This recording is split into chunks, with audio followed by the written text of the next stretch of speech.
Donc, bienvenue à tous, chers confrères, dans cette nouvelle session de la confrérie en direct, et cette fois avec une invitée un peu particulière, une légende pour certains même, Madame Chantal Comte, pour un nouvel essai. La dernière fois, ça a été un peu, on a eu quelques problèmes techniques, donc j'espère que cette fois, ça va aller mieux. Chantal, comment allez-vous? Bien, je suis impressionnée d'être une légende. Et alors, ça vous vieillit tout de suite d'un coup. Faut pas voir ça comme ça, faut pas voir ça comme ça. Euh, alors, légende pour certains, d'accord, mais probablement encore inconnu peut-être par les gens qui nous ont rejoints ou qui ont rejoint le monde du Rhum un peu plus tard. Est-ce que vous auriez peut-être la possibilité de vous présenter pour ceux qui ne vous connaissent pas? Oui, alors, mon parcours est évidemment plus long. La légende a forcément un parcours plus long. J'ai commencé par être vigneronne. Si je fais abstraction du fait que je suis née au Maroc, je dis souvent que ça m'a donné le goût des épices, des parfums. Et je pense que j'ai affiné mon odorat dans ce pays-là. Mais pour faire court, nous allons passer ensuite à la suite. J'ai été vigneronne pendant 30 ans ou 35 ans. Et Mhm. parallèlement, d'ailleurs, je m'occupais de Rome. Mais l'essentiel de mon activité était de faire du vin dans les costières de Nîmes, en vallée du Rhône, château de la Tuilerie. Donc, depuis 5 ans maintenant ou 6 ans maintenant, j'ai loué l'activité. Nous sommes toujours propriétaires, mais nous ne sommes plus, je ne suis plus à la manœuvre dans les vins. C'est un métier qui m'a enchantée, j'ai adoré ça, et ça reste dans le même domaine que le rhum, c'est-à-dire un monde de parfums, d'arômes, de beaucoup de travail. Je dois dire, c'est un métier difficile qui nécessite de travailler beaucoup et qui est difficile. Mais j'ai donc parallèlement à mon activité de vigneronne, j'avais commencé la sélection des rhums 2 ans après. J'ai commencé en 81 le vin et en 83 à m'occuper de rhum, tout à fait par hasard parce que nous avions des activités en Martinique et que allant visiter les rhumeries m'intéressait davantage effectivement que le métier pour lequel nous étions là-bas, qui est l'automobile. J'ai du mal déjà à reconnaître la mienne, donc c'est vrai que j'étais plus intéressée par la visite des distilleries et l'amitié avec de nombreux distillateurs. J'ai eu la chance de connaître André de Paz, Paul Ayotte, qui vit toujours, mais qui est déjà un vieux monsieur, mais qui est un formidable mentor, un formidable euh, conseiller. Enfin, j'ai appris beaucoup avec ces deux-là. D'autres légendes du métier d'ailleurs. Pardon? D'autres légendes du métier d'ailleurs. Oui, autre mélange, légende du métier. Et donc, et André de Paz, qui a été formidable et c'est lui qui m'a demandé de m'occuper de ces robes à ce moment-là. C'était, je vous parle des années 80, qui étaient un marasme total dans le monde du rhum. Rien ne se vendait, les stocks étaient énormes. Et quand ils m'ont vu arriver, ils ont pensé, alors que moi, je n'avais que peu d'expérience de mon métier déjà de vigneronne, que j'avais commencé 2 ans avant. J'étais une éternelle étudiante, puisque je découvrais aussi un monde. Mais je l'ai fait d'abord par amitié, parce que je souffrais de les voir souffrir, de voir à quel point le rhum était méconnu. Et moi, j'avais, grâce à eux, eu la chance de découvrir des cuvées absolument extraordinaires qu'à l'époque, ils se gardaient pour eux-mêmes, la crème de la crème. Et ça, c'était formidable. Mais je ne comprenais pas que ça n'ait pas plus de succès. Le rhum, pour faire un historique rapide, a été la grande vedette des deux grandes guerres. 14-18, je dis à ceux qui sont là, je n'y étais pas, et la guerre de 40 non plus. Mais néanmoins, le rhum a pris ses galons à ce moment-là, puisque le cognac, l'armagnac, le calvados ne produisaient plus rien, la France était occupée, enfin, je ne vous raconte pas la guerre. Mais donc, le rhum, à ce moment-là, les Antilles étant épargnées, le rhum a continué à se faire.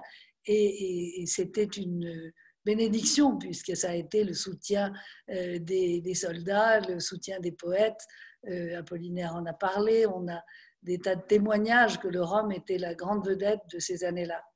Et puis, à la fin de la guerre, l'affection pour le rhum est retombée parce que, évidemment, les lobbies, et on les comprend, du cognac et de l'armagnac, ont repris leurs droits.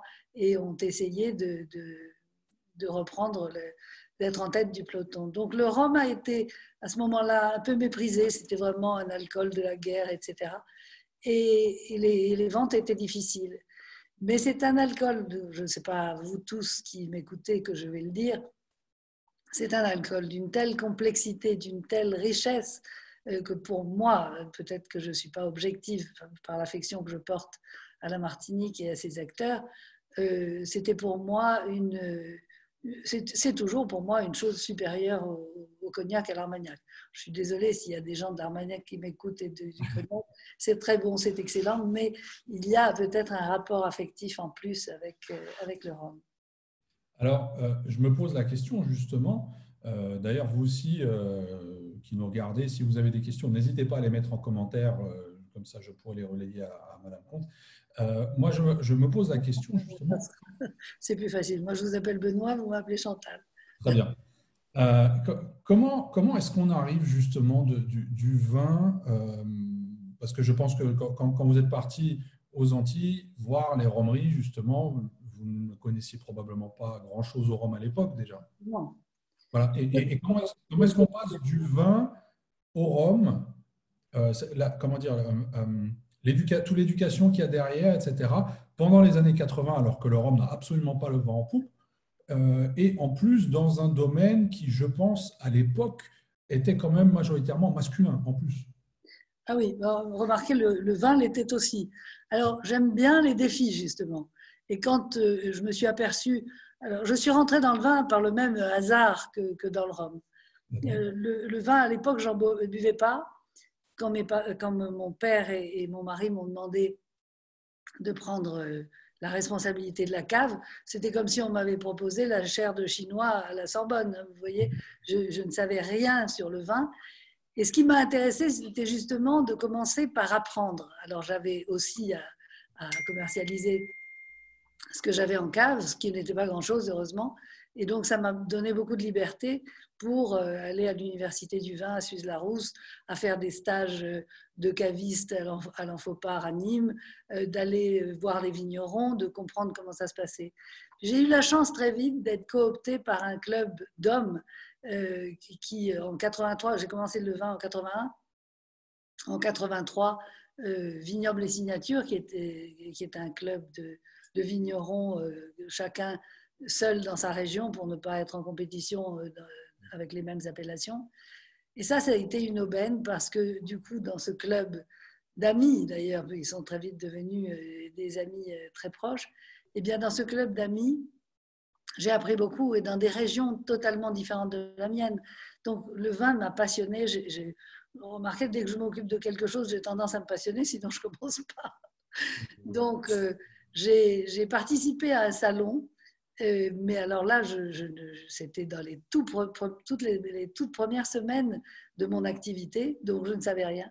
Et quand quelqu'un m'a demandé quel cépage et que j'ai dit tous les cépages, devant le rire général d'une bande de troufions qui étaient en goguette au salon agricole de Paris, je me suis dit, non, là j'arrête, j'apprends et ensuite je reviens sur le devant de la scène. Donc je ne me suis pas montrée dans les salons tant que je n'ai pas su ce qu'était à la fois un millésime et un cépage. Donc j'ai commencé vraiment avec beaucoup d'innocence. Oui, on m'a confié ça et je me suis passionnée. Mais c'est ça qui est intéressant dans les métiers, parce que j'imagine que faire un métier où on n'apprend rien, c'est pas drôle. Alors moi, j'ai vraiment commencé à la base. Le rhum, c'était pareil. C'est d'avoir entendu André Depaz et Paul Ayotte me raconter le rhum, me faire découvrir le côté à la fois romantique de la Martinique. C'est un pays chargé d'histoire. C'est l'histoire de la France en Amérique. C'est un pays chargé de, de romantisme, de passion. Donc j'ai adoré le monde du vin et j'ai adoré le monde du rhum. J'ai trouvé que c'était absolument passionnant et donc j'y suis restée évidemment. Le vin, j'y serais restée, mais en fait c'était beaucoup de travail de gérer les deux. Je comprends, je comprends. Alors, on a quelques questions qui nous arrivent, donc je vais vous les poser au fur et à mesure qu'elles arrivent, hein, comme ça on n'en rate pas. On a par exemple Gilbert qui nous pose la question, vous avez été la première à embouteiller des brutes de fût. Pouvez-vous nous expliquer pourquoi vous êtes venu à ce type d'embouteillage? Alors, j'ai aussi été dans le vin la première à faire de l'élevage sous bois dans ma région. Et tout le monde m'avait traité de folle en disant mais non, etc. Moi, j'avais tout de suite compris que les cépages comme la Syrah étaient une chose magnifique et qui pouvait vieillir. J'en ai eu encore un exemple cette semaine où j'ai un peu distribué à la famille des vins que nous avions gardés pour nous. C'était la fine fleur de ce que j'ai fait, c'est-à-dire la cuvée Éole en blanc et en rouge, et la cuvée l'indécence en 3 mots, qui était un jeu de mots évidemment avec l'indécence. Et l'indécence était donc une Syrah pure absolument magnifique. Et ces vins-là, donc le millésime le plus ancien de tous, c'est le 89, est toujours d'une jeunesse incroyable. Parce que la Syrah, la vallée du Rhône, offre des vins qui ont une durée de vie extraordinaire. Donc, c'est pareil dans le rhum, j'ai voulu faire des choses que les autres ne faisaient pas. Et moi, je considère qu'un alcool autour de 40 degrés, c'est pas de l'alcool vraiment. Hein. C'est pas que j'ai un palais peut-être résistant, mais je trouve que il y a beaucoup d'eau, hein, forcément, quand vous êtes à 40. Et moi, je suis beaucoup pour la pureté du produit. Je suis beaucoup pour le respect des origines et un travail d'historien presque, hein, et de recherche sur les différents cépages, etc. Donc, j'estimais pour le rhum que mettre beaucoup d'eau, c'était sûrement avantageux parce qu'avec une bouteille à 69 ou dans des brutes de fût, vous faites 2 bouteilles, c'est peut-être plus rentable. Mais je me fichais de ça, j'étais tout à fait mue par l'envie de faire une qualité exceptionnelle.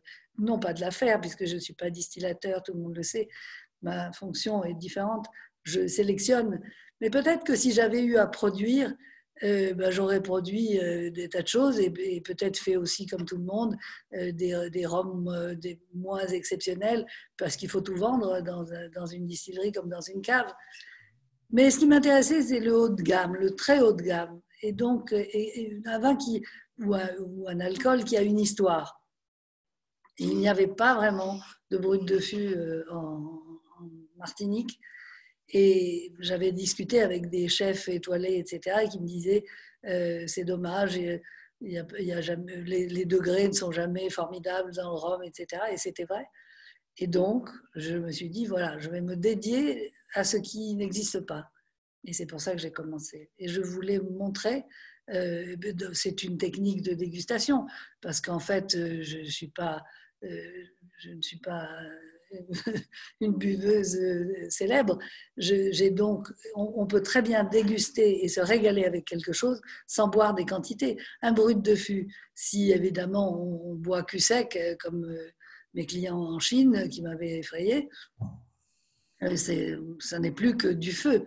Mais par contre, il y a une technique d'en prendre très peu et puis de le réduire avec sa propre salive et finalement avoir une dégustation. Moi, je ne pousse pas à la consommation. Une bouteille peut durer très longtemps, mais elle doit donner un bonheur total et une pureté de sensation qui est très importante. Alors, on parle d'histoire et de produits très haut de gamme. Récemment, on a vu réapparaître certaines photos, notamment sur Internet, d'une fameuse bouteille que vous avez trouvée, la fameuse Lamette. Est-ce que vous pouvez nous raconter l'histoire brièvement Alors ça, c'est une histoire. Vous savez, quelquefois, la réalité est bien plus importante et bien plus intéressante que la fiction. J'aurais pu broder n'importe quoi. J'ai voulu raconter que cette bouteille, on n'avait jamais trouvé l'origine. Et c'est vrai que dans ces cas-là, on se dit, mais alors, vendre une bouteille sans origine? Mais non, j'ai raconté exactement l'histoire de cette découverte. En fait, c'était un château bordelais dont les travaux avaient été faits entre les 2 guerres dans le grenier et le peintre, qui n'était pas très perfectionniste, avait mis du papier peint partout, y compris sur les placards qui contenaient ces fameuses bouteilles. Donc, au début, ça ne se voyait pas, évidemment, mais avec les années, ça se passait dans les années 80, fin 80, 90. Et donc, dans ces années-là, le papier peint, évidemment, après tant d'années depuis l'entre-deux-guerres, se fendillait. Et le propriétaire des lieux s'est rendu compte qu'il y avait un placard. Il l'a ouvert. Quand il a trouvé ces 52 bouteilles qui étaient collées à l'étagère, parce que le temps les avait littéralement collées à l'étagère.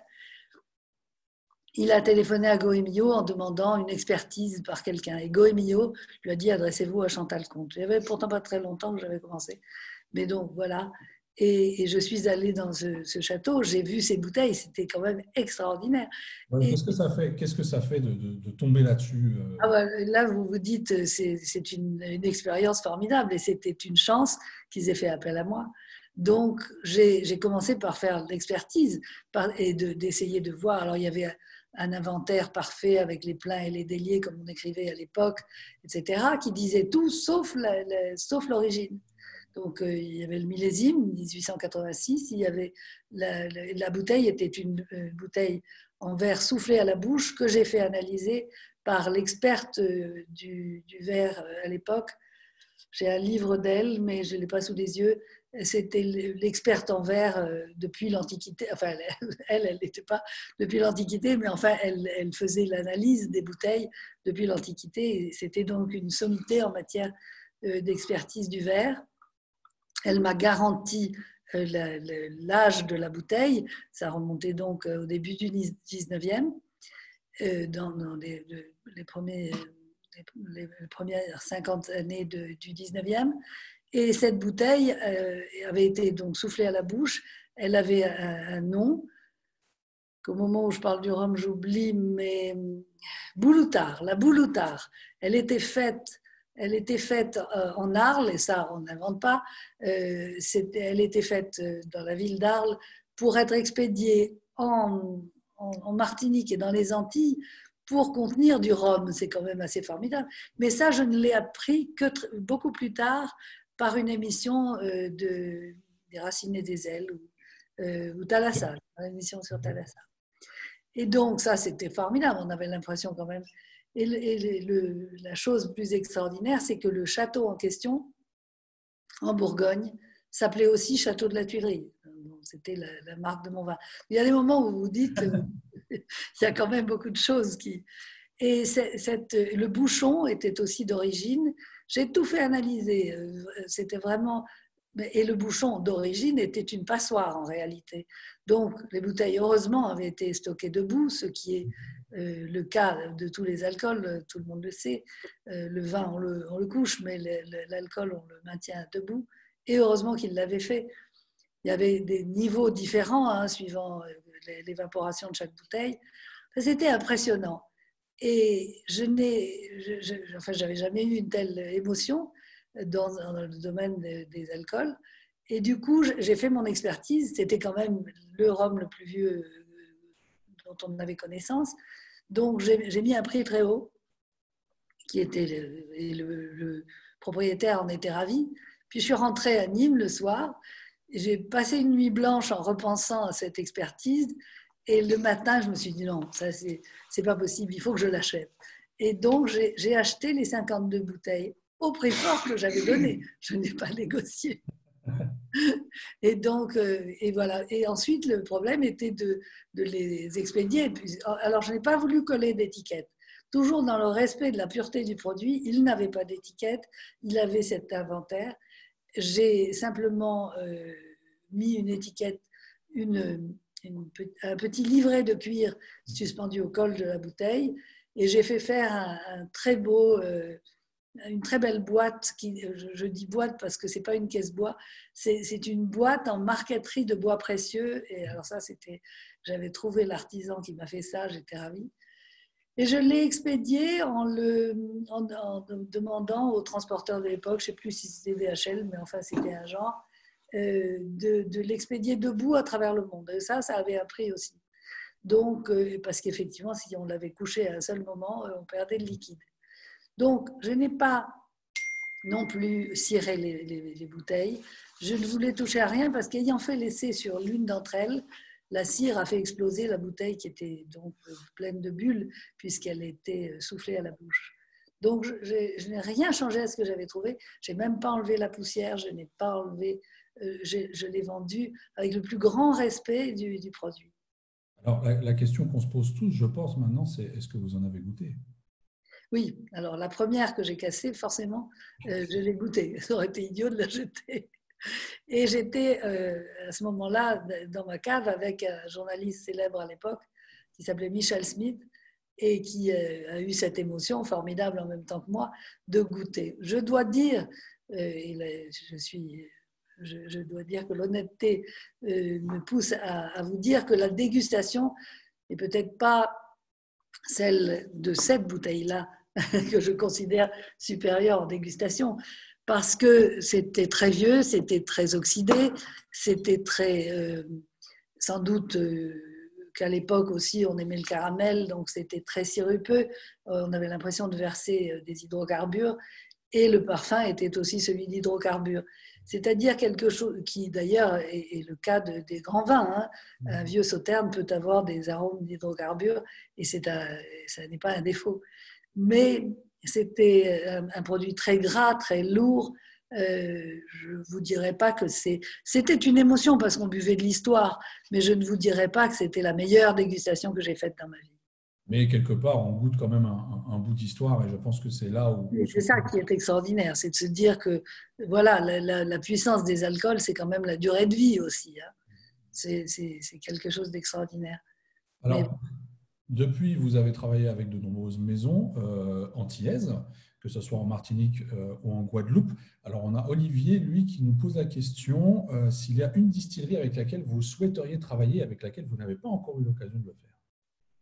alors, j'ai été là où aussi l'amitié me poussait, parce que je n'ai pas connu tout le monde, je n'aimais pas non plus tout. Je dois dire que j'ai travaillé avec ceux avec qui j'avais un lien amical d'abord. Et ensuite, d'abord, peut-être le respect de leur pratique, le respect de leur façon de faire. Ensuite, ça devenait des amis parce que justement, je les respectais.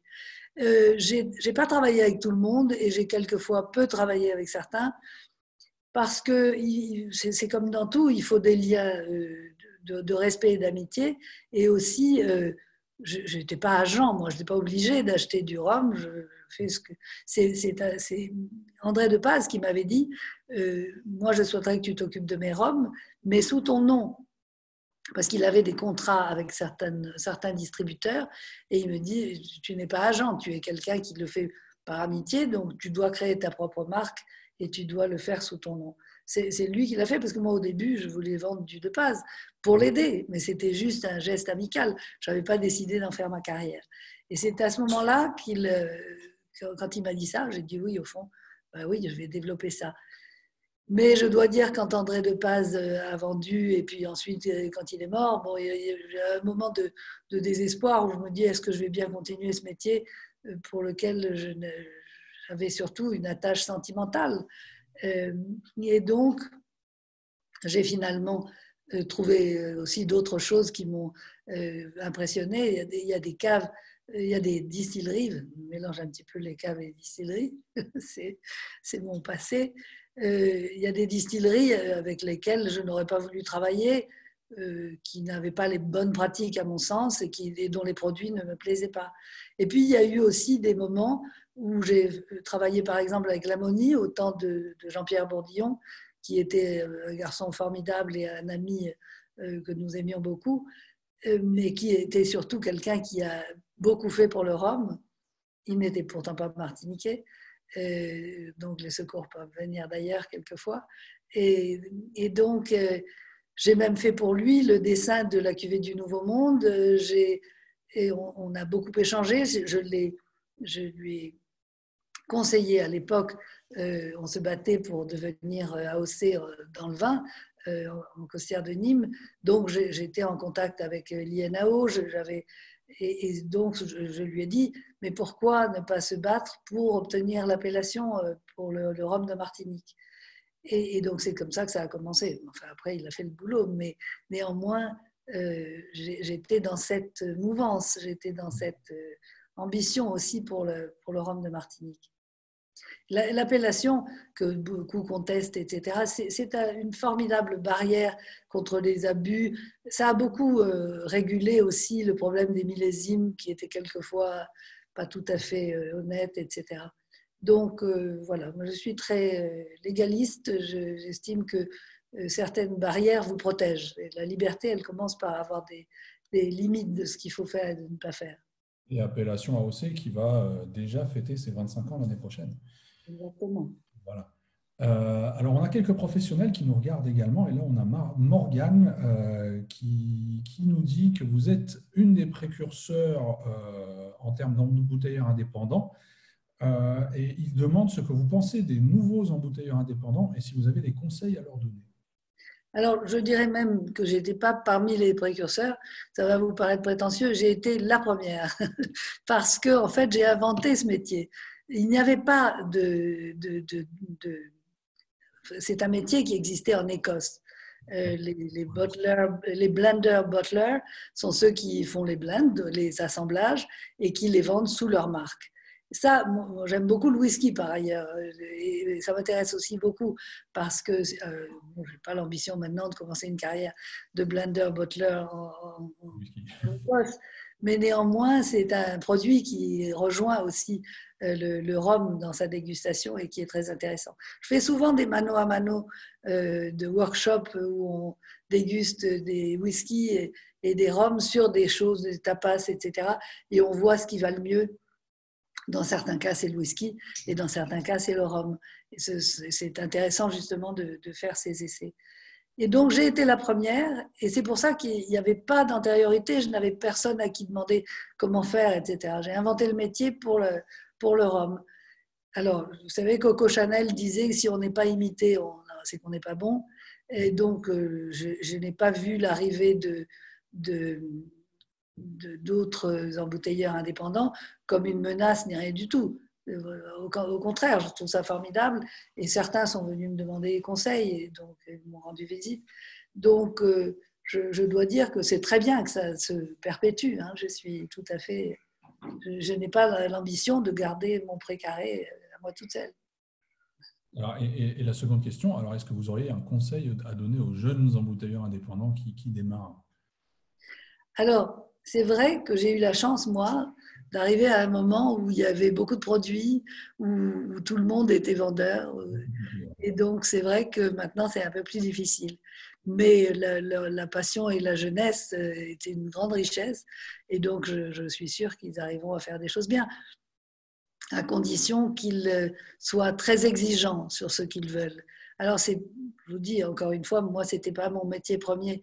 C'était une passion, un hobby au début. Donc, c'était plus facile pour moi de ne prendre que la crème de la crème. Et il ne faut jamais tomber dans le côté, bon, ben, il n'y a que ça, je vais le prendre.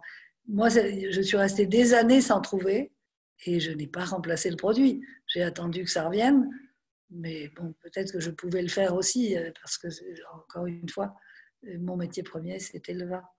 Alors justement, on a Eddy qui pose la question dans le même sens, où comme la demande devient de plus en plus forte et qu'aujourd'hui, tout le monde essaye de sourcer du rhum quelque part, est-ce que vous, ça ne vous pose pas des difficultés? Est-ce que vous pensez à l'avenir encore pouvoir embouteiller des rhums aussi bons qu'à l'époque? Je ne suis pas sûre, je m'interroge beaucoup, je ne suis pas sûre.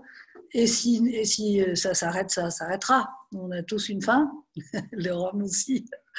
Mais voilà, si je trouvais quelque chose d'exceptionnel, quel que soit l'endroit d'ailleurs, je ne suis pas non plus rivée à la Martinique, j'ai dégusté ailleurs, j'ai dégusté dans des pays très différents, je n'ai jamais rien trouvé qui soit l'équivalent de la Martinique. La Guadeloupe, à l'époque où j'ai commencé, n'était pas n'arrivait pas à être en compétition réellement. Mais la Guadeloupe a fait beaucoup de progrès et maintenant il y a des choses formidables. Et puis Marie-Galante a toujours été un peu hors du lot et a toujours fait des choses formidables. Alors justement, les questions se suivent finalement. On nous demande s'il y aura dans le futur plus d'embouteillages provenant de Guadeloupe de votre part. De ma part, c'est gentil parce que, comme vous disiez tout à l'heure, la légende, elle est quand même un petit peu au bout de sa carrière parce que c'est d'autres. Enfin, je veux dire, j'ai moins de chance maintenant de trouver une floraison de cuvées magnifiques comme j'ai eu la chance de le faire. C'est plus difficile parce que voilà, j'ai contribué aussi, même si ça paraît prétentieux, je le redis, c'est une vérité, j'ai contribué à la mode du rhum. Parce que pendant 20 ans, j'ai payé pour apprendre et j'ai payé pour la Martinique, ça je dois le dire. C'est-à-dire que quand je visitais des acheteurs comme l'acheteur de Fortnum Mason à Londres, et qui m'avait reçu et qui m'avait, avec un air un peu dédaigneux, m'avait dit « Madame, nous n'achetons pas de boissons pour Docker ». J'ai mesuré à ce moment-là le travail qu'il y avait à faire. Je ne vendais pas des boissons pour Docker. J'ai beaucoup d'estime pour les dockers, et d'autant plus quand on est dans l'exportation, on a besoin d'eux. Mais néanmoins, on ne buvait pas forcément les mêmes choses. Donc, j'ai mesuré ce qui restait à faire pour faire connaître le rhum. J'ai plaidé pour le rhum pendant 20 ans, sans vendre. Mais je n'étais pas très inquiète, parce que je savais qu'un jour viendrait où je les vendrais. Mais ça a été très dur. Et puis, je ne suis pas toute seule. J'ai une famille, j'ai mon mari et mes enfants qui me disent « Oui, mais arrête ça, tu achètes des trucs et puis finalement, ça coûte cher et ça ne se vend pas. » Enfin, vous savez, il faut se battre aussi dans les familles. Et donc, au début, je me disais, mais je croyais moi en mon étoile. J'étais sûre d'avoir fait les bons choix. Et ça, c'est très important. Si on n'a pas le sentiment qu'on a fait le bon choix, qu'on a pris la cuvée qu'il fallait, c'est vrai que ce n'est pas dans mes habitudes de m'obstiner dans l'erreur. Je n'ai pas du tout eu envie d'acheter quelque chose pour le vendre. Non, je voulais des choses extraordinaires et qui soient reconnues comme telles. Alors, à part la Lamette dont on ne connaît pas l'origine, tous vos autres embouteillages proviennent, du moins à ma connaissance, des Antilles françaises. Oui, oui, j'ai pourtant essayé d'en trouver ailleurs, mais je dois dire non. Est-ce que vous n'avez jamais été tenté par peut-être aller voir ailleurs dans Ah d'autres... bah si, le Pérou fait du rhum, l'Amérique du Sud, vous savez, la cachaça, c'est aussi un rhum. À mon avis, c'est un rhum mal distillé, mais c'est formidable dans la caipirinha. Mais moi, je préfère encore une caipirinha au rhum blanc. C'est pas du chauvinisme, c'est que les arômes la distillation de la... J'espère que le Brésil ne m'écoute pas et qu'ils sont occupés avec le Covid, parce que là, je vais me faire des ennemis. Mais non, là, je ne suis pas folle de la cachaça. Même quand on me dit il y en a de merveilleuses, je les ai goûtées. Il y en a de merveilleuses, c'est juste que le problème avec le Brésil, c'est qu'une grande partie de leur production n'est pas exportée et est consommée Oui, uniquement. c'est pareil. C'est des bonnes choses pour eux, en fait. Oui, mais j'en ai goûté. Il y a un alcool formidable qui n'est pas du rhum, et c'est le pisco. Alors, en ce moment, en France, ça commence, mais nous, ça fait 30 ans qu'on connaît le pisco et j'adore ça. Donc, et ça, c'est une autre vie, ça ressemble plutôt à une grappa. Non, les alcools, le monde des alcools est d'une grande diversité. Je me suis fixée sur le rhum, mais j'aurais pu faire des tas d'autres choses. Bon, il y a un moment où il faut choisir son camp aussi. Alors justement, parce que je vois que le temps avance quand même, hein, est-ce qu'il y a... il y a deux questions en fait. La première, c'est si vous aviez un coup de cœur dans votre collection, ce serait lequel? Et après aussi, si récemment, un autre produit en dehors de vos produits vous a marqué, vous a touché d'une manière ou d'une autre. Alors, c'est une bonne question. Mais elle est difficile. C'est comme si vous me disiez, choisissez entre vos enfants. Donc, c'est très difficile de dire qui on aime le plus. Mais pour des raisons différentes, on peut aimer tous pour des raisons différentes. Donc, c'est vrai que j'ai une grande nostalgie du De Paz de 1975, parce que c'était aussi, comme disait Montaigne, parce que c'était lui, parce que c'était moi. C'est effectivement la relation amicale avec André De Paz et le respect que j'avais pour cet homme qui a été un grand homme de l'agriculture en général aux Antilles. Donc, le De Paz 75 reste pour moi une référence. Le Biel aussi, la cuvée Chantal Comte, Biel, chez Biel, il y a peut-être, alors je n'ai plus le sens du temps, mais enfin, elle doit avoir 20 ans ou plus. Donc, il y a et puis, j'ai la Moni, le 2001, qui vient de s'achever, ce qui est une merveille absolue, qui a été d'ailleurs 2 fois couronné de double médaille d'or. Et ce 2001, je le trouve magnifique. Je l'ai assemblé chez la Moni avec l'aide précieuse d'un grand homme du rhum aussi, qui est Daniel Baudin. On salue d'ailleurs, il me semble qu'il nous regarde. Donc, Bon, alors s'il me regarde, je le salue doublement. Et je regrette que maintenant, je n'ai plus accès à le dernier assemblage qu'on a fait ensemble, etc. Et ce que j'admire chez Daniel, non seulement c'est un excellent distillateur, c'est aussi quelqu'un qui est très respectueux du goût des autres. Et quand nous faisions nos dégustations dans la distillerie, il n'a jamais essayé de me convaincre de quelque chose ou de me proposer quelque chose. C'était moi qui le décidais, mais lui était présent, m'aidait, etc. Mais jamais n'a essayé de m'influencer sur les choix que je faisais. Et ça, c'est difficile, parce que quand on aime quelque chose, on a tendance à essayer de plaider. à pousser un peu, oui. Et un produit qui vous a peut-être touché en dehors de votre gamme? Alors, c'est pas seulement un produit, c'est un homme. C'est le travail d'Yves Ayotte chez A1710. Bon, la famille Ayotte, nous sommes amis depuis des générations et ça se poursuit avec nos enfants. Donc, Yves a fait un travail remarquable parce que la visite de sa distillerie est déjà un enchantement. Moi, je suis très sensible à la beauté des choses et donc la distillerie est une merveille de goût, tout est parfait et sa démarche qui est un peu hors la loi puisque lui ne s'inscrit pas dans l'appellation, mais je respecte ça très bien. Moi, j'avais choisi un autre camp, mais il s'inscrit dans le hors-la-loi, puisqu'il fait des assemblages avec des choses qui viennent quelquefois même d'autres îles, etc. Mais c'est un travail presque de barman, c'est un travail de gastronome, c'est un travail et c'est un travail très minutieux. Il le fait et ses embouteillages sont des merveilles. Et le goût qui préside à tout ça est formidable et m'interpelle parce que c'est un perfectionniste et moi j'aime beaucoup ça. D'autres suivent sa trace d'ailleurs actuellement, hein, en réouvrant de petites distilleries. Oui, en réouvrant Une qui vient d'ailleurs d'ouvrir, avec qui on a parlé en direct il y a de ça un peu. Il y a un mois. L'ancienne sucrerie La Salle, c'est ça? Non, non, c'était l'habitation Beau Séjour à Grand-Rivière. Ah, celle-là, je ne la connais pas. Qui vient d'ouvrir, qui devrait ouvrir là, mais bon, avec le Covid, c'est pas évident, mais qui a commencé à distiller en janvier dernier. Ah ouais, ça, c'est intéressant. Je ne manquerai pas d'aller leur rendre visite, non pas pour leur acheter, puisque s'ils commencent, ils ont besoin de tout. Mais, exactement. Alors, on a Gilbert qui nous pose une question concernant l'AOC. Il nous dit: l'AOC est un garde-fou qui préserve des dérives de toutes sortes. Pensez-vous que l'AOC a généré un saut qualitatif pour les rhums martiniquais? Et trouvez-vous qu'il y a davantage de rhums d'exception depuis l'AOC? Ah oui, ça, j'en suis intimement persuadée. Moi, j'ai toujours défendu l'AOC. C'est aussi important dans le vin que dans les alcools. Et la chance de la Martinique, c'est d'être la seule appellation d'origine contrôlée de tous les pays producteurs de rhum. Et le mérite de l'être.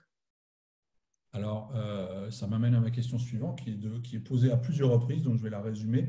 C'est quels sont les projets à venir pour la marque Chantal? Pour continuer dans cette discussion sur les choses exceptionnelles après l'AOC, je dois dire qu'il y a une chose qui est importante, c'est que l'AOC, c'est effectivement des tas de contraintes, mais elle a fait progresser aussi les vins. Et donc, quand les gens vous disent « Ah, mais du temps de mon grand-père, vous avez des vins extraordinaires », non, c'est pas seulement l'AOC, c'est le métier, c'est l'œnologie qui a évolué, aussi bien dans le vin que dans les alcools. Comment dirais-je, la pratique est devenue de plus en plus exigeante et de plus en plus contrôlée et de plus en plus moderne, et donc avec des expériences aromatiques extraordinaires. Donc, non, l'œnologie a fait beaucoup de progrès, les vins aussi. Les vins du 19e, on ne les boirait plus aujourd'hui. Je veux dire, le rhum Lamette en est une illustration. C'était pas peut-être la meilleure des cuvées, mais c'était de l'histoire. Alors, que pensez-vous des rhums de pur jus de canne distillés en alambic, comme par exemple Saint James Cœur de Chauffe ou les rhums de chez A1710, justement? Alors ça m'énerve un peu. Je vais le dire parce que c'est vrai que là, on est dans le marketing. je trouve. La fabrication du rhum, elle répond à des critères qui n'étaient pas l'alambic. Et donc, la distillation du rhum, traditionnellement, c'est un élevage en colonne, une distillation en colonne. Donc, ça ressemble à l'armagnac. Et moi, je trouve que c'est très intéressant. L'alambic donne des choses formidables, mais on est dans la grappa, dans d'autres alcools. Je trouve que c'est une déviance. Pour moi, alors je ne condamne pas ceux qui le font, rassurez-vous, je ne suis pas un juge, mais je trouve que c'est une déviance. Moi, ça fait partie de tous ceux qui veulent faire original. Alors, on fait différent de tout le monde. Pourtant, j'ai commencé à dire que moi, je ne voulais pas faire comme tout le monde au départ, mais si vous voulez, l'originalité, c'est formidable si ça s'accompagne de la qualité. C'est un autre produit. C'est une grappa de Martinique. Ça peut être une grappa de Martinique. Non, je ne suis pas convaincue par ça. Alors, même si ça donne d'excellentes choses, ça n'est plus le produit. C'est ce que je veux dire. oui, c'est ça, c'est ça. Alors, pour revenir sur ma question précédente, donc, l'avenir de Chantal Comte en termes de produits, en termes de marque, j'espère qu'il y en a un. J'espère qu'il y en a un. Ben, l'avenir de Chantal Comte, il est le même depuis le début. C'est-à-dire, si je ne trouve rien, il n'y a rien. Voilà. Et donc, voilà. Mais vous avez trouvé quelque chose? Voilà. Et puis, on évolue. Par exemple, au début, je n'ai jamais regardé de près un rhum blanc. Pendant 10 ou 15 ans, C'est assez récent, ouais. Je n'ai pas du tout regardé du côté des rhums blancs. Parce que, comme je le raconte souvent, même mes amis de Martinique me disaient oh ben, tu sais, le rhum blanc, c'est surtout formidable pour faire les vitres. Et c'est vrai que ça marchait bien pour faire les vitres. Mais c'était de l'alcool à brûler. Là, l'évolution aussi de la qualité est remarquable. Maintenant, il y a des rhums blancs, mais qui sont, d'ailleurs, j'ai sélectionné quelques rhums blancs qui, moi, me paraissent absolument formidables parce qu'ils ont une complexité, etc., qu'ils n'avaient pas autrefois. Donc l'évolution de la qualité, elle peut continuer et réserver des grandes surprises encore. Je ne sais pas si je serai là pour le faire. Et puis, il y a un moment aussi où il faut laisser la place aux jeunes et puis voilà, et faire autre chose. J'ai toujours plein de projets. De voir tout ça, en tout cas. Alors, dernière chose, et puis parce qu'on arrive déjà presque à la fin de cette heure, vous avez fait une demande récemment pour un projet qui vous tenait à cœur concernant une association. Est-ce que vous pouvez nous en parler? Oui, j'aurais dû d'ailleurs en parler plus tôt, si on approche de la fin. Je fais partie du conseil, je fais partie du conseil d'administration d'une association qui s'appelle Caribéa Initiative. Et cette association a pour but de susciter des vocations de chercheurs scientifiques parmi les jeunes Antillais en les aidant de bourses d'études et en suivant leurs travaux, en les amenant à un haut degré de la connaissance pour faire des scientifiques de haut niveau. Et ça, je trouve ça formidable, parce que souvent, les chercheurs qui arrivent sur l'île, ce sont des gens des métros qui arrivent. Et donc, ce n'est pas tout à fait la même chose que de susciter chez ces jeunes Antillais l'envie de défendre la biodiversité des Antilles. Et il faut savoir que la biodiversité des Antilles, c'est la 5e plus grande biodiversité du monde. C'est donc autant de poissons que d'oiseaux et de faunes diverses. C'est passionnant et surtout ça donne un travail à des gens qui peut-être n'auraient pas eu d'avenir s'ils ne s'étaient pas penchés vers ces métiers sérieux et passionnants. Le monde de la recherche est formidable, on s'en rend compte en ce moment plus que jamais combien elle est nécessaire.